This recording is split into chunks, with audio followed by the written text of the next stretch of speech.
నమస్తే, welcome to mega debate. నేను సిరాజ్. మొత్తం మీద తెలంగాణలో పార్టీ ఫిరాయించినటువంటి ఎమ్మెల్యేలకు సంబంధించినటువంటి కథ రోజుకో మలుపు తిరుగుతున్నటువంటి పరిస్థితి కనబడుతుంది. బీఆర్ఎస్ పార్టీ నుంచి గెలిచినటువంటి 10 మంది ఎమ్మెల్యేలు ముఖ్యమంత్రి సమక్షంలో పార్టీ చేరినటువంటి నేపథ్యంలో స్పీకర్ వారి మీద పూర్తి స్థాయిలో యాక్షన్ తీసుకునేందుకు కూడా విచారణకు పిలుస్తూ నోటీసులు ఇవ్వడం, నోటీసుల్లో ఆ విచారణలో వారు పేర్కొన్నటువంటి విషయాలు మాత్రం ఇప్పుడు హైలైట్ అవుతున్నటువంటి పరిస్థితి కనబడుతుంది. ఎందుకంటే వారు కాంగ్రెస్ పార్టీ కండువా కప్పుకోలేదు, జాతీయ జెండాకు సంబంధించినటువంటి కండువా మాత్రమే కప్పుకున్నారు అనేది మాత్రం ఎమ్మెల్యేలు ఇచ్చినటువంటి వివరణ. అయితే కడియం శ్రీహరితో పాటుగా దానం నాగేందర్ కూడా ఇప్పటివరకు హాజరు కాలేదు, మరికొంత సమయం అడిగినటువంటి పరిస్థితి కనబడుతుంది. ఈ నేపథ్యంలో తెలంగాణలో పార్టీ ఫిరాయించినటువంటి ఎమ్మెల్యేల భవిష్యత్తు ఎలా ఉండబోతుంది? స్పీకర్ వారి మీద వేటు వేసేటువంటి అవకాశం ఉంటుందా, లేదా స్పీకర్ తన పరిశీలనలో మరికొంతకాలం ఉంచుకున్న తర్వాత పూర్తి స్థాయిలో ఎప్పుడు దీనికి సంబంధించినటువంటి నిర్ణయం వచ్చేటువంటి అవకాశం ఉంది? న్యాయస్థానాలు ఆల్రెడీ జోక్యం చేసుకున్న తర్వాత కొంతవరకు గడువు విధించడం జరిగింది. సో గడువు లోపల స్పీకర్ నిర్ణయాన్ని ప్రకటించేటువంటి అవకాశం ఎంతవరకు కనిపిస్తుంది? మరోవైపు ఎమ్మెల్యేలు ఇచ్చినటువంటి ఏదైతే వివరణ ఉందో దీని మీద బీఆర్ఎస్ పార్టీ ఏం చెప్తుంది? మొత్తం మీద మాత్రం ఎమ్మెల్యేల పార్టీ ఫిరాయించారా, ఫిరాయించలేదా, ఇది యాంటీ డిఫెక్షన్ లా కిందకు వస్తుందా రాదా, స్పీకర్ నిర్ణయం ఎప్పటి వరకు వచ్చేటువంటి అవకాశం ఉంది? ఇదే అంశానికి సంబంధించి మనం మెగా డిబేట్ని ప్రారంభిద్దాం. నాతో పాటు డిబేట్లో పార్టిసిపేట్ చేస్తున్నారు కాంబోజు వెంకటేశ్వర్లు గారు, బీఆర్ఎస్ పార్టీ అధికార ప్రతినిధి, అదేవిధంగా మిట్టా నర్సయ్య గౌడ్ గారు, కాంగ్రెస్ పార్టీ అధికార ప్రతినిధి, అదేవిధంగా నందారెడ్డి గారు, బీజేపీ పార్టీ అధికార ప్రతినిధి, అదేవిధంగా బండారు రామ్మోహన్ రావు గారు, రాజకీయ విశ్లేషకులు. ఎస్, అందరికీ నమస్కారం అండి. ఎస్, నర్సయ్య గారు, మీతో నేను ప్రారంభిస్తాను. ఏంటి ఇది మొత్తం కొంతవరకు వింత వాదన అనుకోవాలా, లేకపోతే వారు చెప్పినటువంటి వివరణ సక్రమైంది అనుకోవాలా? జాతీయ జెండా, కాంగ్రెస్ పార్టీ జెండా ప్రస్తుతం తెలంగాణలో హైలైట్ అవుతున్నటువంటి ఇష్యూ ఇదే. ఏమంటారు మీరు? వాయిస్ క్లియర్ ఉందండి? ఎస్ ఎస్ వినిపిస్తుంది, చెప్పండి. ముందుగా మీకు ప్యానెల్లో ఉన్న పెద్దలకు వ్యూవర్స్కు నమస్కారం. ఇప్పుడు మనం అందరం అనుకుంటున్నాం పార్టీ మారినరు ఎమ్మెల్యేలు అని మనం అనుకుంటా ఉన్నాం, ప్రజలు అనుకుంటా ఉన్నారు. వారేమనుకుంటున్నారు అంటే మేము నియోజకవర్గ అభివృద్ధి కోసం నిధుల కోసం పోయినాం, ముఖ్యమంత్రి గారిని కలిసిన మాట వాస్తవమే. వారు మాకు జాతీయ జెండా వేసిరు, కాంగ్రెస్ జెండా వేయలేదని వారు స్పష్టంగా రిటర్న్గా స్పీకర్కి ఇవ్వడం జరుగుతాం. ఇప్పుడు చట్టం ఏం చెప్తుందంటే టెక్నికల్గా ఏ రకంగా డిస్క్వాలిఫై అవుతారంటే ఒక 2 సందర్భాలలో ఎమ్మెల్యేలు డిస్క్వాలిఫై అవుతారు. నెంబర్ 1 ఏంటంటే విప్పు ధిక్కరిస్తే ఖచ్చితంగా 100% వాళ్ళు ఎమ్మెల్యే సభ్యత్వం పోగొట్టుకునే అవకాశం ఉంది. అది జరగలేదు. ఈ సందర్భంగా విప్పు జారీ చేసింది లేదు, విప్పు ధిక్కరించింది లేదు, కాబట్టి అది వర్తించదు. నెంబర్ 2, స్వచ్ఛందంగా వాళ్ళు మేము రాజీనామా చేస్తున్నాం, పార్టీ ప్రాథమిక సభ్యత్వానికి లేకపోతే ఎమ్మెల్యే సభ్యత్వానికి రాజీనామా చేస్తున్నాం అని ప్రకటిస్తే కూడా అది పరిగణలోకి తీసుకోవచ్చు. ఈ 2 కూడా జరగలేదు కాబట్టి దాదాపుగా వాళ్ళు చెప్పిందే వాస్తవం అవుతుంది. చెప్పండి. నందారెడ్డి గారి వాయిస్ వినిపిస్తుందా? ఎస్, జాతీయ జెండా, మరోవైపు దీనికి సంబంధించి కాంగ్రెస్ పార్టీ జెండా. అంటే జాతీయ జెండా అయితే మధ్యలో అశోక్ చక్రం ఎక్కడ సురేష్ గారు నేను పూర్తి చేయండి. అయితే సిరాజ్ చెప్పండి. సిరాజ్ గారు, నేనేమంటున్నా, జాతీయ ఇప్పుడు వాళ్ళ 5% వాళ్ళ జీతపత్యాలలో నుంచి వాళ్ళు కేటీఆర్ పార్టీ తీసుకుంటా ఉంది. కేటీఆర్ గారు అసెంబ్లీలో 1కి 10 సార్లు మా ఎమ్మెల్యేలు 38-39 మంది ఉన్నట్టు వాళ్ళు ప్రకటిస్తా ఉన్నారు. మరి ఇవన్నీ చూసినట్లయితే వాళ్ళు బీఆర్ఎస్ లో ఉన్నారనేది స్పష్టం కదా. వాళ్ళు ముఖ్యమంత్రిని కలిసింది కాదనలేని నిజం, ముఖ్యమంత్రి కండువా వేసింది కాదనలేని నిజం. అది కాంగ్రెస్ పార్టీ కండువా కాదు, అది జాతీయ కండువా అని చెప్పుకున్నది వాస్తవం. అదే విధంగా వాళ్ళ ఎమ్మెల్యేల ఆఫీసులలో కూడా కేటీఆర్ ఫోటోలే ఉన్నాయి, అది నిజం. మరి ఏ రకంగా వీళ్ళను యాంటీ డిఫెక్షన్ లా వాళ్ళకు అప్లై అవుతుంది అంటే కేవలం వాళ్ళు వీళ్ళను బదనాం చేసి ఏ ఇష్యూ లేదు కాబట్టి ప్రజలు సుఖశాంతులతోటి హాయిగా ఉన్నారు కాబట్టి ఏదో ఒక ఇష్యూ కావాలి కాబట్టి కాంగ్రెస్ ప్రభుత్వం మీద బురద జల్లాలనుకున్నారు కాబట్టి ఈ ఇష్యూను రేజ్ చేసిరు. నెక్స్ట్ ఇంకొక ముఖ్యమైన విషయం నేను రేజ్ చేసిరు ఏంటంటే వీళ్ళు ఇష్యూ రేజ్ చేసేటప్పుడు వీళ్లకు కొంచెమన్నా సిగ్గు, శరం, మానం, అభిమానం ఏమన్నా ఉండాలి కదా. ఇంతకు ముందు అన్ని పార్టీల ఎమ్మెల్యేలను అన్ని వాళ్ళకు వాళ్ళ మొత్తమే పార్టీని మూసేసిన సందర్భాలు ఉన్నాయి. At the same time Congress party నుంచి పోయినటువంటి సబితా ఇంద్రారెడ్డి గారికి ఏకంగా మంత్రి పదవి ఇచ్చారు. తెలుగుదేశం నుంచి పోయినటువంటి తలసాని శ్రీనివాస యాదవ్ గారికి ఆయనకు మంత్రి పదవి ఇచ్చిండు. ఆయన ఎప్పుడు చెప్తా ఉండే నేను ఆల్రెడీ రిజిగ్నేషన్ ఇచ్చినా అని చెప్తా ఉండే, ఓసారి జేబులో పెట్టుకొని తిరుగుతున్నా అని చెప్తుండే. అది ఇచ్చింది లేదు, పోయింది లేదు, టర్మ్ అయిపోయింది, ఆయన మంత్రి పదవి అనుభవించాడు. కాబట్టి నేను ఏమంటున్నా, కేసీఆర్ పార్టీ ఇదొక సెట్ చేసింది అనమాట. అంటే ఎవరినైనా తీసుకోవచ్చు అని. మేము అంతగానో మంత్రి పదవులు కూడా ఏమి ఇయ్యలే. ఎవరైనా ఈ యాంటీ డిఫెక్షన్ లా కిందికి వస్తే ఆ టెక్నికాలిటీస్ పూర్తి చేస్తే ఖచ్చితంగా స్పీకర్ ఖచ్చితంగా డిస్క్వాలిఫై చేస్తారు. ఖచ్చితంగా ఇవి చూడబోతా ఉన్నాం. అతి తొందరలో ఈ విషయాలు కూడా మనం స్పష్టంగా చూడబోతా ఉన్నాం. స్పీకర్ గారు ఎంత న్యాయబద్ధంగా వ్యవహరిస్తున్నారో ఖచ్చితంగా ప్రజలకు తెలియబోతా ఉంది. ఖచ్చితంగా చర్యలు తీసుకుంటాడు. ఎవరైతే పార్టీ మారి టెక్నికాలిటీ ఎవరి మీద చర్యలు తీసుకోబోతున్నారు? 8 మంది మీద చర్యలు తీసుకోబోతున్నారా? 2 మీద చర్యలు తీసుకోబోతున్నారు? నాకు తెలిసి 8 మంది వాళ్ళు బీఆర్ఎస్ ఉండమని స్పష్టంగా ఇచ్చారు కదా, వివరణ ఇచ్చింది. వారి గురించి పెద్దగా ఆలోచన చేసేది లేదు. కేటీఆర్ కేసీఆర్ వాళ్ళ పార్టీ చేసేది లేదు. ఎందుకంటే వాళ్ళ ఎమ్మెల్యేలేనే. అరికపూడి గాంధీకి ప్రతిపక్ష పార్టీకి ఇచ్చే పిఎస్సికి చైర్మన్ పదవి ఇచ్చారు. వాళ్ళ ప్రశాంత్ రెడ్డి మిగతా వాళ్ళు కూడా హాజరయ్యారు. ఆయనను కూడా వీళ్ళు చేసేది లేదు. ఎవరిని చేస్తారు? ఏదన్నా తోడేం చానం ఏదో ఉంటే తర్వాత అందరు వివరణ ఇస్తే మనకు. ఎస్ నర్సయ్య గారు, నేను మళ్ళీ మీ దగ్గరకు వచ్చేటువంటి ప్రయత్నం చేస్తాను. నందారెడ్డి గారు నమస్తే అండి. మొత్తం మీద బీజేపీ స్టాండ్ ఏంటి ఈ పార్టీ ఫిరాయింపుల మీద, ఎమ్మెల్యేలు ఇచ్చినటువంటి వివరణ మీద? ముందుగా మీకు అదే విధంగా తోటి మిత్రులకు ప్రేక్షకులకు నమస్కారం. నర్సయ్య గారు మళ్ళీ వస్తాను నేను మీ దగ్గరికి. ఒకసారి బీజేపీ వర్షన్ తీసుకొని మళ్ళీ వచ్చే ప్రయత్నం చేస్తాను. ఎస్ నందారెడ్డి గారు కంటిన్యూ చేయండి. నేనేమంటున్నా సురేష్ గారు, ఇప్పుడు రెండు పార్టీల పరిస్థితి గిట్ట ఏ విధంగా ఉందంటే, పిల్లి కళ్ళు మూసుకొని పాలు తాగుతూ నన్ను ఎవరు చూస్తలేరు అని పిల్లి అనుకున్నట్టుగా ఉన్నది ఇప్పుడు ప్రజల కాంగ్రెస్ పార్టీ కానీ టీఆర్ఎస్ పార్టీ పరిస్థితి కానీ. అరే కాంగ్రెస్ పార్టీ నేషనల్ పార్టీలో ఉన్నటువంటి యొక్క ఎమ్మెల్యేలను టీఆర్ఎస్ పార్టీ అధికారంలో ఉన్నప్పుడు విలీనం చేసుకొని నేషనల్ పార్టీని టీఆర్ఎస్ పార్టీలో విలీనం చేసుకున్నది. ఇది విచిత్రమైన జోక్. ఎందుకు? టీఆర్ఎస్ పార్టీ ఏదైనా అష్ట కష్టాలు ఏర్పడుతుంది, లేకపోతే ప్రతిపక్ష హోదాలో ఉన్నటువంటి ఒక ప్రతిపక్షం బలంగా ఉంటే గొంతు ఎత్తుతారు అనేటటువంటి ఒక ఉద్దేశంతో కాంగ్రెస్ పార్టీ వ్యక్తులందరినీ టీఆర్ఎస్ పార్టీలో చేర్చుకొని వాళ్ళు ఏకఛత్రాధిపత్యం, రాజ్యాధిపత్యం, గుత్తాధిపత్యం చేసుకున్నటువంటి ఒక టీఆర్ఎస్ పార్టీకి మొన్న టీఆర్ఎస్ పార్టీ ఓడిపోయి కాంగ్రెస్ పార్టీ వస్తే వీళ్ళు కేవలం ఎమ్మెల్యేలు కానీ ఇక్కడ ఉన్నటువంటి ఒక టీఆర్ఎస్ పార్టీ మంత్రులు కానీ టీఆర్ఎస్ పార్టీకి సంబంధించినటువంటి ఒక పెద్ద తలికాయలు కానీ వీళ్ళ ఆస్తులు కాపాడుకోవడానికి వీళ్ళ మీద ఐటీ దాడులో ఈడీ దాడులో ఇంకేమైనా వాళ్ళు సంపాదించుకున్నటువంటి ఒక భూములకు సంబంధించినటువంటి ఒక స్కాములో బయటపడతాయనేటటువంటి ఒక దురుద్దేశంతో టీఆర్ఎస్ పార్టీ కాంగ్రెస్ పార్టీలో కలుపుతూ జగన్ నాటకానికి తెరలేపినటువంటి ఒక టీఆర్ఎస్ కాంగ్రెస్ పార్టీ. మీరు చూడండి, గత ఎలక్షన్లో టీఆర్ఎస్ కాంగ్రెస్ పార్టీ పొత్తుతోటి పోటీ చేసినటువంటి ఒక విషయం అందరికీ తెలుసు. వాళ్ళకు వీళ్ళు సహకరించుకుంటారు, వీళ్ళకు వాళ్ళు సహకరించుకుంటారు. రామ్మోహన్ రావు గారు నమస్తే అండి. ఏంటి మొత్తం మీద ఈ వివరణ మీద మీ విశ్లేషణ ఏంటి? సిరాజ్ గారు, నా ఉద్దేశం అంటే తిలా పాపం తలా పిడికడు సమస్య లేదు. రెండు జాతీయ పార్టీలు కాకపోతే బీజేపీ రాజీనామా చేసి రమ్మంటుంది అంత తేడా. కానీ మనకు ప్రాంతీయ పార్టీ బీఆర్ఎస్ కానీ టీఆర్ఎస్ కానీ ఇప్పుడు కాంగ్రెస్ పార్టీ తప్పుకు తప్పు ఒప్పు ఎప్పుడు కాదంటున్నాను. అసలు మొదలుపెట్టింది ఎవరు? మొట్టమొదటి కాంగ్రెస్ పార్టీ. ఆయారాం గాయారాం సంస్కృతి చూసి దేశంలో కాంగ్రెస్ పార్టీ. నేను దూరం పోతే చాలా మొదటి నుంచి వస్తాయి. అంటే గొంగట్లో కూర్చొని వెంట్రుకలు లేనట్టే ఉంటుంది. కనుక నేను తెలంగాణ ఏర్పడక ముందు ఆంధ్రప్రదేశ్ లో తెలంగాణ ఏర్పడడానికి 2 పరిణామాలు చెప్తాను. రాజశేఖర రెడ్డి గారు మొదటిగా ఆద్యుడు. అంతకుముందు ఉద్యమ పార్టీ తెలుగు మన టీఆర్ఎస్ నుంచి ఎమ్మెల్యేలు గెలుచుకున్నాడు కదా. ఉప ఎన్నికలు వచ్చినాయి కదా, రాజీనామా చేసి మళ్ళీ కొత్తగా చూసినాం కదా మనం. అక్కడి నుంచి మొదలైంది. అంటే ఇది మొదలైంది బీఆర్ఎస్ తోని కాదు, టీఆర్ఎస్ తోని కాదు, కాంగ్రెస్ పార్టీ మొదలుపెట్టింది ఉమ్మడి రాష్ట్రంలో. ఇక్కడ అంతకుముందు వేరు. అప్పటి నుంచే విలువలు రాజకీయాలు పోయినాయి. ఓ రకంగా చెప్పాలంటే ఉద్యమ పార్టీని చీలిస్తే ఉద్యమం రాకుండా అయితే పీడ పోతుంది, తెలంగాణ రాదనుకున్నాడు రాజశేఖర రెడ్డి గారు. అక్కడ మొదలైంది. తర్వాత మళ్ళీ వీళ్ళు పోటీ చేయడం, గెలవడం, రాజీనామాల పర్వం, ఉద్యమాన్ని కొనసాగించడం చూసినాం మనం. తర్వాత నేనేమంటున్నానంటే ఇవాళ ఫిరాయింపులు తప్పు కాదు, ఫిరాయింపుల చట్టం ఒకటి తెలుసుకోవాలి. మీరు పార్టీని విలీనం చేస్తున్నారు నందారెడ్డి గారు, మీరు పార్టీని విలీనం చేసుకోవాలి.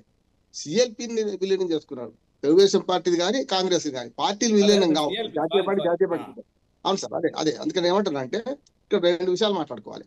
ఫిరాయింపుల నిరోధక చట్టంలో ప్రధానమైన పాత్ర చాలా మంచిది ఉన్నది. అంతకుముందు 1/3 ఉండే. ఏది?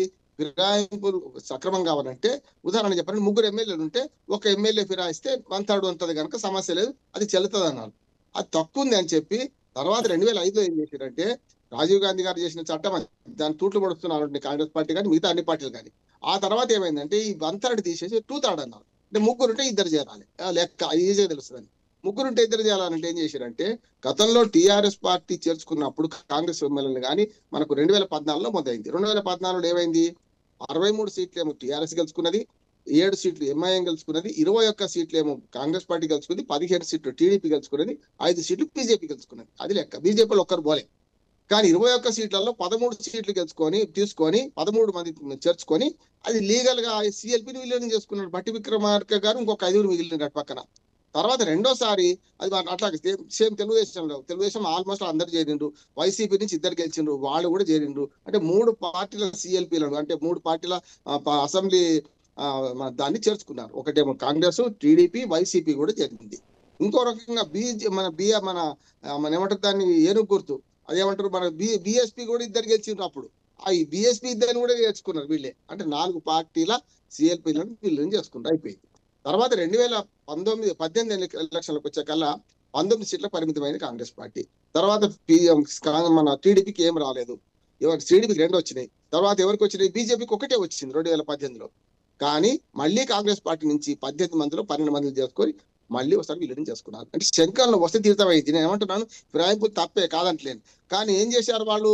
ఒకేసారి ఫిరాయింపు చేసుకొని, ఒకేసారి ఫిరాయింపు చేయలే. వాళ్ళు కూడా వేరు వేరు విడతల వారు అయితే కూడా కలుపుకొని జుమ్లా కలిసిన తర్వాత అప్పుడు లెక్కలు చేసి విలీనం చేసుకున్నారు. ఇప్పుడు నేనేమంటున్నానంటే గత 2 ఏళ్ళుగా, అంటే 22 నెలలుగా ఈ ఫిరాయింపుదారులు ఒక్కొక్కరు వచ్చి ఏమనుకున్నారు కాంగ్రెస్ పార్టీ అంటే మొత్తం 3926 మంది చేరాలి, 38 మిగిలిన 26 మంది చేరాలి, 26 ఇతర సంఖ్య అనుకున్నారు. కాలేదు, దురదృష్టవశాత్తు కాలేదు. ఆనాడు కూడా నేనేమన్నా ఫిరాయింపు చేసుకున్నప్పుడు, బీఆర్ఎస్ చేసుకున్నప్పుడు, టీఆర్ఎస్ చేసుకున్నప్పుడు దుర్మార్గం, అక్రమం. ఒక బీఫామ్ మీద గెలిచినప్పుడు ఇంకో పార్టీకి పోతే ఖచ్చితంగా పోవాల్సిందే అని అన్నాను. కానీ చట్టం అట్లా చెప్పలేదు. చట్టం ఏం చెప్పింది? ఇంతకుముందు లొసుగులు వాడుకుంటున్నారు. నరసింహగౌడ్ గారు చెప్పారు కదా, బ్రహ్మాండంగా లొసుగులు వాడుకోవచ్చు. ఆ దేవుని కాండి అనవచ్చు, లేకుంటే మేము ఇళ్ళనే ఉన్న అనవచ్చు. అదే జిమ్మికు చేస్తున్నారు. ఇప్పుడు నేను ఏమంటున్నాను, కరెక్టే, 2 మాత్రం పోతారు గ్యారంటీ. ఆ 2 ఎవరంటే దానం నాగేంద్ర గౌడ్ గారు అసెంబ్లీకి ఏమో టీఆర్ఎస్ ఎమ్మెల్యే కనుకాడు. తర్వాత పార్లమెంట్ కు కాంగ్రెస్ పార్టీ టికెట్ మీద పోటీ చేసి రాజీనామా చేయకుండా పోటీ చేసి గ్యారంటీ పోతాడు నెంబర్ 1. అట్లాగే కడియం శ్రీహరి గారు కూడా కూతురుకి కాంగ్రెస్ పార్టీకి ఓటు వేయండి అని కూతురు వెంబడి తిరిగిండు. ప్రచారం జరిగింది. ప్రచారంలో అయితే మనమైతే దాయలేం కదా. ఆ 2 కాకుండా వీళ్ళందరూ కూడా కాంగ్రెస్ పార్టీలో చేరిన స్టేట్మెంట్స్ ఉన్నాయి. మీరు చూడండి, ఎక్కడ చెప్పలేదు అనకండి. పత్రికాముఖంగా మేము ఈ పార్టీలో చేరినామని చెప్పిండ్రు. అతి త్వరలో మొత్తం చాలా మంది వస్తారు, పార్టీ విలీనం అయితే పొమ్మని కూడా అన్నారు కనుక ఆ స్టేట్మెంట్ సరిపోతాయి. మేము చేరినామని కనుక వాళ్ళు వీడియో రికార్డు ఉంటే, నేను అందరికీ చెప్తాను, వీడియో రికార్డు ఉంటే చేస్తారు. ఈ అరికపూడి గాంధీది కూడా సందిగ్ధమంటున్నాను. అరికపూడి గాంధీ నామినేషన్ వేయలేదు. నేను పిఎస్సి చైర్మన్ గా పిఎస్సి కోసం నామినేషన్ వేయలేదు. వేసింది హరీష్ రావును, ఇంకొకరే వేసిండు ప్రశాంత్ రెడ్డి. వాళ్ళిద్దరు వేస్తే వాళ్ళిద్దరు బదిలీ నేను ఎన్నుకోవడం అంటే పార్టీకి కాదనే కదా. పిఎస్సి ఎవరికి ఇస్తారు? ప్రతిపక్ష పార్టీకి ఇస్తారు. ప్రతిపక్ష పార్టీకి ఇస్తున్నారు. ప్రతిపక్ష పార్టీల నుంచి మద్దతు లేని వ్యక్తిని వాళ్ళు ఎట్లా అనుకుంటారు? నామినేషన్ లేదు కనుక అది పోతుంది, మొదలు ఆ పదవి పోతుంది. తర్వాత మనకి ఎమ్మెల్యే పదవి తర్వాత అభ్యర్థిని ప్రకటించాలా? రామ్మోహన్ రావు గారు, ప్రతిపక్ష పార్టీ నుంచి అభ్యర్థిని ప్రకటించాలా పిఎస్సి చైర్మన్ కి? నామినేషన్ వేయాలండి, నామినేషన్ వేయాలి. అది అధికార పార్టీకి దక్కదు. ప్రధాన ప్రతిపక్షమే నామినేషన్ వేస్తుంది. మిగతా వాళ్ళు కూడా వేయచ్చు ఎవరైనా, కానీ మెజార్టీ ఉండదు కదా, ఎట్లా గెలవలేరు కనుక ప్రధాన ప్రతిపక్షం నుంచి నామినేషన్ వేసింది 2. ఆ హరీష్ రావు ఇంకొకరు వేసిండ్రు. ఈ 2 వేస్తే నామినేషన్ లేకుండానే డైరెక్ట్ గా ఆయన అపాయింట్ చేసిండ్రు. అది కరెక్ట్ గా తప్పు. అది కూడా ఎవరైనా ఛాలెంజ్ చేస్తే పోతుంది కోర్టులో కానీ దేనిలో కానీ. అది నెంబర్ 1. మిగతా నేను చెప్తున్నాను ఏంటంటే, ఈ చట్టంలో మార్పు, చట్టంలో అనర్హత వేటి ఎవరు వేయమన్నది స్పీకర్ వేయమన్నది. స్పీకర్ గారు గతంలో కూడా ఇదే, ఇవాళ మనం సురేష్ రెడ్డి గారు ఉన్నారు కదా, రాజ్యసభ సభ్యులు ఉన్నారు కదా, లోక్సభ సభ్యులు ఉన్నారు కదా, సురేష్ రెడ్డి గారు అన్న స్పీకర్ ఏది కాంగ్రెస్ హయాంలో. కాంగ్రెస్ ఆయన ఏం చేసిండు? మొత్తం అయిపోయేదాకా సపోర్ట్ చేయలేదు. లాస్ట్కి వచ్చినాక మీరు రాజీనామా చేయండి అన్నాడు. రెండోసారి కూడా ఏది మనకు టీఆర్ఎస్ వాళ్ళు చేర్చుకున్నప్పుడు కూడా సరిగ్గా ఆ స్పీకర్ కూడా అదే పని చేసిండు అంటున్నాను నేను. ఇప్పుడు కూడా ఈ స్పీకర్ గారు 2 ఏళ్ళు అటు ఇటు నడుపుతున్నాడు కదా, ఇప్పుడు ఖచ్చితంగా 2 మీద 3 మీద వేటు పడుతుంది అంటున్నాను. మిగతా వాళ్ళది కానీ పేపర్ స్టేట్మెంట్స్ కానీ ఇతరత్ర ప్రకటనలు కానీ చేస్తే వాళ్ళది కూడా పోవచ్చు. కానీ మిగతా వాళ్ళు పోతారని నేను నరసింహగౌడ్ గారితో ఏకీపిస్తున్నాను. కానీ దీనికి పరిష్కారం ఉంటుంది మన సిరాజ్ గారు. సమస్య ఎక్కడ ఉందంటే, సమస్య పరిష్కారం కాంగ్రెస్ పార్టీ ఆలోచించాలి, ఇప్పుడు బీజేపీ ఆలోచించాలంటే. ముఖ్యంగా ఇప్పుడు కేంద్రంలో బీజేపీ ఉంది కనుక ఆలోచించాలి. ఫిరాయింపు చట్టంలో 2 సార్లు సవరణ జరిగినాయి కదా, ఇప్పుడు సవరణ చేయండి. ఒకవేళ పార్టీ మారినట్టు ప్రకటన వెంటనే పదవి ఎలక్షన్ కమిషన్ అప్పచెప్పాలి. దానికి 2 ఉదాహరణలు చెప్తారు. రాహుల్ గాంధీ 2 సంవత్సరాల కంటే ఎక్కువ శిక్ష పడగానే పోయింది కదా పదవి. తర్వాత అప్పీలు పోతే మళ్ళీ వచ్చిండు, వెనకకు వచ్చిండు. అట్లాగే లక్షద్వీప్ ఎంపీ కూడా 2 కూడా చూసినాం కదా. దానికి కారణం ఏంది? సుప్రీంకోర్టు ఏమన్నదంటే, మీరు కనుక 2 సంవత్సరాల కంటే ఎక్కువ శిక్ష, 2 కానీ 2 సంవత్సరాలకి ఎక్కువ శిక్ష పడితే ఆటోమేటిక్ గా పదవి పోవాలి అని ఒక సూచన చేస్తే దానికి చట్టం చేసింది కేంద్ర ప్రభుత్వం. మరి ఇంత ఉండి ఫిరాయింపుల ద్వారా అందరూ లాభపడుతున్నారు కనుక ఏ పార్టీ చేస్తలేదు, తిలా పాపం తలా పిడకడు. అందుకే అని అన్నాను, వీళ్ళందరికీ ఫిరాయింపులు అవసరం, ఏదో రకంగా అవసరం కనుక చట్టం చేయడం లేదు. బీజేపీ అయితే నికార్సైన పార్టీ కదా, మేము చట్టం మాకు ఎమ్మెల్యేని ఎంపీలను చేర్చుకోమంటున్నారు కదా, రాజగోపాల్ రెడ్డి ఉదాహరణ చూపిస్తున్నారు కదా, అది వేరే. మిగతా మూకుమ్మడి చేసుకున్న అస్సాం కానీ మధ్యప్రదేశ్ కానీ అది వేరు.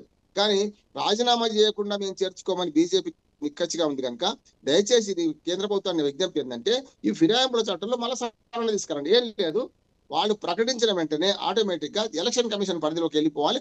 ఎలక్షన్ కమిషన్ మన నోటీస్ పంపి తీసేయాలి. అంటే పార్టీ మారిండు అనగానే ఏ బీ ఫామ్ మీద గెలిచిండ్రో ఆ బీ ఫామ్ కాకుండా ఇంకొక పార్టీలో చేరిన అంశాన్ని కూడా మనం డిస్కషన్ చేద్దాం. ఎందుకంటే పార్టీ ఫిరాయింపు చట్టంలో అవసరమైనటువంటి సంస్కరణలు ఎంతవరకు ఈ రోజుల్లో రాజకీయాలు విలువలు ఉండాలంటే ఆ చట్టంలో ఎంతవరకు పటిష్టం ఉండాలనేటువంటి అంశాన్ని కూడా మనం డిస్కషన్ చేసేటువంటి ప్రయత్నం చేద్దాం. ఇదంతా గుడుగుడు ఉంచాం. నేను ఏమంటున్నాను, అక్కడ ఒక చట్టం చేస్తే ఒక మీటర్ నొక్కి అయిపోతుంది కదా. ఇప్పుడు రాహుల్ గాంధీ పదవి ఎట్లా పోయి చూసినాం కదా మనం, అట్లనే ఇది ఒక చట్టం చేస్తే ఆటోమేటిక్ గా పోతుంది కదా. ఇప్పుడు ఇంత డిస్కషన్ నందారెడ్డి గారు, ఏంటి పటిష్టంగా చట్టంలో అనేకమైనటువంటి మార్పులు కావాలి కాబట్టి ప్రతిపక్షాలు కూడా సహకరించేటువంటి అవకాశం ఉంటుంది కాబట్టి తీసుకురావాలంటున్నారు రామ్మోహన్ రావు గారు. జనరల్ గా చెప్పాలంటే ఇందాక రామ్మోహన్ అన్న చెప్పినట్టుగా నేను దాన్ని ఏకీభవిస్తున్నాను. ఎందుకంటే ప్రజలకు మనం ఏ పార్టీ ఆధారంగా ఆ పార్టీ ఇచ్చినటువంటి యొక్క సంక్షేమ ఫలాలు ఏ విధంగా అందిస్తాం, ప్రజలను ఏ విధంగా మెరుగుపరుస్తాం, ప్రజల జీవన విధానాన్ని ఏ విధంగా మెరుగుపరుస్తాం, ప్రజలకు విద్య కానీ ఆరోగ్యం కానీ లేకపోతే వాళ్ళకు సంబంధించినటువంటి యొక్క వనరులను ప్రజలకు ఏ విధంగా సమకూరుస్తామో ఒక్కొక్క పార్టీకి ఒక్కొక్క నివేదిక ఉంటుంది, ఒక్కొక్క ఆలోచన ఉంటుంది. ఆ ఆలోచన ద్వారా ప్రజలకు వెళ్ళి మేము ప్రజలకు ఇది చేస్తాము అంటే ప్రజలు నమ్మి మనకు ఓటేసి గెలిపించినప్పుడు మనం సడన్గా టర్న్ తీసుకొని అప్పటిదాకా ప్రతిపక్ష పార్టీ ఇచ్చినటువంటి యొక్క హామీలు ఏవైతే ఉన్నాయో ఇవన్నీ సాధ్యమైనటువంటి ఒక హామీలు కావు, ఇవన్నీ అసాధ్యం అని చెప్పినటువంటి ఒక మనమే ఇమీడియట్లీ గెలిచిన వెంటనే మళ్ళీ రంగు మార్చుకొని మనం వెంటనే మారిపోతే అసలు మనం ఇచ్చినటువంటి ఒక హామీలు ఏమవుతున్నాయి, నిన్నటిదాకా మాట్లాడినటువంటి ఒక ప్రతిపక్ష పార్టీల మీద మాట్లాడి మనల్ని ప్రజలను ఒప్పించి మెప్పించి ఓట్లు వేసుకున్న తర్వాత ఈరోజు మనం ప్రజలకు పోయి మళ్ళీ ఏ ముఖం పెట్టుకొని ఏమైనటువంటి ఒక గతంలో వాళ్ళు ఇచ్చినటువంటి ఒక హామీలని తప్పని చెప్పి అవి రోజు కరెక్టు అని నువ్వు ప్రజలకు ప్రజా అవసరం కోసమే నేను పోయినా అని చెప్తే ప్రజలు నమ్మడానికి ఏమన్నా చిన్నపిల్లలు కాదు కదండి. ఏదైనా చాక్లెట్లు బిస్కెట్లు ఇచ్చినట్టు కాకుండా మీడియా ముఖాన మేము పార్టీ మారుతున్నామని చెప్పి ఈరోజు మారతలేమని చెప్పి మళ్ళీ రకరకాలైనటువంటి ఒక మాటలు మాట్లాడుతుంటే ప్రజలు ఈ వింత చేష్టలను చూసి ప్రజలు నిస్సహాయులవుతున్నారు. ఎందుకంటే అసలు మీరు ఎమ్మెల్యేలా అసలు పాలించమని చెప్పి మిమ్మల్ని అసెంబ్లీకి పంపించినట్టయితే మీరు చేస్తున్నటువంటి ఒక పని ఇది చాలా బాధాకరమైనటువంటి ఒక విషయం అని ప్రజలన్నింటినీ గమనిస్తున్నారు. కావున భారతీయ జనతా పార్టీకి స్పష్టత ఉన్నది. నిజంగా గిట ఈ చట్టం తీసుకురావాలని నేను గిట కోరుకుంటున్నా. దాని సాధ్యాసాధ్యాలు ఏవైతే ఉన్నాయో వాటి మీద పునర్పరిశీలన చేయాలని గిట అనుకుందాం. దాన్ని నెక్స్ట్ డిబేట్లో గిట మాట్లాడుకుందాం, దాన్ని ఎట్లా సాధ్యాలు ఏమున్నాయి అసాధ్యాలు ఏమున్నాయి అంటటువంటి ఒక విషయం. కానీ ఇక్కడ ఏంటంటే ఇప్పుడు గతంలో భారతీయ జనతా పార్టీ నుండి ఇందాక అన్నగారు చెప్పినట్టుగా రాజగోపాల్ రెడ్డి గారు పోటీ చేస్తా అనుకున్నప్పుడు పార్టీలోకి వస్తా అనుకున్నప్పుడు రాజీనామా చేసి పోటీ చేసిన తర్వాత ఆయన ఓడిపోయినాడు, గెలుపోవటం ఇవన్నీ సర్వసాధారణమైనటువంటి విషయం. కానీ భారతీయ జనతా పార్టీకి మిగతా పార్టీలకు ఉన్నటువంటి ఒక తేడా ఇదన్నమాట. అందుకే నేను ఏమంటున్నా, కాంగ్రెస్ పార్టీ వేరు కాదు, టీఆర్ఎస్ పార్టీ వేరు కాదు.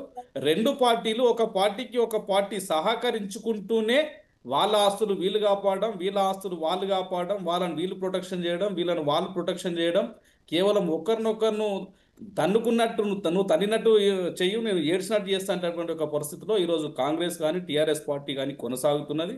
వీళ్ళే వాళ్ళ దాంట్లోకి పంపిస్తున్నారు, వాళ్ళే వీళ్ళ దాంట్లోకి పంపిస్తున్నారు. వాళ్ళంతకుముందు గతంలో గిట ఇద్దరు పొత్తు పెట్టుకొని పోటీ చేసినటువంటి ఒక పరిస్థితి ఈ తెలంగాణ రాష్ట్రంలో ఉన్నది. దాని ఉద్దేశంతో ఈరోజు 10 సంవత్సరాల నుండి టీఆర్ఎస్ పార్టీ చేసినటువంటి ఒక అవినీతి ఏదైతే ఉన్నదో దాదాపుగా లక్షల కోట్ల అవినీతి చేసిందని చెప్పినటువంటి ఒక రేవంత్ రెడ్డి కానీ కాంగ్రెస్ పార్టీ గారు కానీ అదేవిధంగా ఒక్క అవినీతి పైన గిట ఈ రోజు వరకు ఎవరికిట శిక్ష వాళ్ళే 2 సంవత్సరాలు అవుతున్నది. అంటే దాని అర్థం ఏంటి అంటే ఏ ఒక్కరి గొర్రెల స్కామ్ కానీ, అదేవిధంగా రీజనల్ రింగ్ రోడ్ స్కామ్ కానీ, అదేవిధంగా కాళేశ్వరం స్కామ్ కానీ, ఫోన్ ట్యాపింగ్ స్కామ్ కానీ వీటన్నిటి మీద సరైనటువంటి ఒక నివేదిక మీరేమో ఇద్దరు కలిసే ఉంటున్నారు అంటున్నారు, కానీ ఒకరేమో పార్టీ ఎమ్మెల్యేల మీద అనర్హత వేయమంటున్నారు, ఇంకొకరేమో కొంతవరకు గ్యాప్ ఇస్తున్నటువంటి పరిస్థితి కనబడుతుంది కదా ఇక్కడ. నేనేమంటున్నా, అందుకే నువ్వు తన్నినట్టు నేను ఏడ్చినట్టు చేస్తా అని నటిస్తున్నాను అనమాట. ఇదంతా నాటకం అంటటువంటి ఒక విషయం గిట్ట ప్రజలు గమనిస్తున్నారు. మీరు చూడండి, ఇప్పుడు 18 నెలల కాలం గడిచిన స్థానిక సంస్థల ఎలక్షన్ వేయడాన్ని సర్పంచ్ ఎలక్షన్ కానీ ఎంపీటీసీఎల్ జడ్పీటీసీఎల్ మున్సిపల్ ఎలక్షన్ జరపడానికి కాంగ్రెస్ పార్టీకి ఆ, మంచి ఆలోచన లేనటువంటి ఒక విధానం దీనికి నిదర్శనం. ఎందుకంటే 18 నెలల నుండి గిట్ట గ్రామాలలో పారిశుద్ధ్యం వికటించి ఈరోజు డెంగ్యూ మలేరియా లాంటి అడ్డమైనటువంటి ఒక రోగాలతోటి ప్రజలు ఇబ్బంది పడుతుంటే, అతివృష్టితోటి పడుతున్నటువంటి ఒక గ్రామాలలో వర్షాలకు ఆ కాలువలు తెగిపోయి ఆ పోర్లు తెగిపోయి ట్రాన్స్ఫార్మర్ ఖరాబ్ అయ్యి లేకపోతే ఇంకా రకరకాలైనటువంటి ఒక వింత వ్యాధులతోటి ప్రజలు ఇబ్బంది పడుతుంటే, ఒకవేళ అక్కడ నీకు వార్డు మెంబర్లో సర్పంచ్లో ఉంటే వార్డు మెంబర్ ఉంటే వార్డు చూస్తాడు, సర్పంచ్ ఉంటే సర్పంచ్ ఆ ప్రాంతం చూస్తాడు, ఎంపీటీసీ ఉంటే ఎంపీటీసీ పరిధిలో చూస్తాడు. అక్కడ ఉన్నటువంటి ఒక స్థానిక లీడర్షిప్ లేని కారణం చేత ప్రభుత్వ అధికారులు ఎవరన్నా చేస్తే వాళ్ళు ఏదైనా ఖర్చు పెట్టినామంటే వాళ్ళు బిల్లు పెట్టుకొని తీసుకోలేనటువంటి ఒక పరిస్థితి ఉన్నది. 14-15 ఫైనాన్స్ ద్వారా వచ్చేటటువంటి ఒక కేంద్ర నిధులు ప్రజలు కోల్పోతున్నారు. ఎందుకంటే డైలీ మనం డిస్కషన్ చేస్తున్నటువంటి అంశాలే, కానీ ఈ రోజు ఎమ్మెల్యేలు ఇచ్చినటువంటి వివరణ మీద కేంద్రంలో పెద్దన్న పాత్రగా ఉన్నటువంటి మీరు సంతృప్తి చెందారా? నేనేమంటున్నా గుర్తుపెట్టుకో, ఎప్పుడు కానీ భారతీయ జనతా పార్టీ ఏదైతే చెప్తుందో దాని మీద కట్టుబడి పనిచేయడానికి సంసిద్ధంగా ఉంటుంది. ఇందాక అన్నగారు చెప్పినారు చాలా క్లియర్గా. 2014లో గెలిచినటువంటి ఒక ఎమ్మెల్యేలు ఏ ఒక్కరు పోలే, 2018లో గెలిచినటువంటి ఒక ఎమ్మెల్యే పోలే, 2023లో గెలిచినటువంటి ఒక ఏ ఒక్క ఎమ్మెల్యే గిట్ట భారతీయ జనతా పార్టీ నుండి బయట పార్టీకి పోలేరు అంటేనే దానికి భారతీయ జనతా పార్టీ మాట మీద కట్టుబడి ఉంటుంది అనడానికి నిదర్శనం.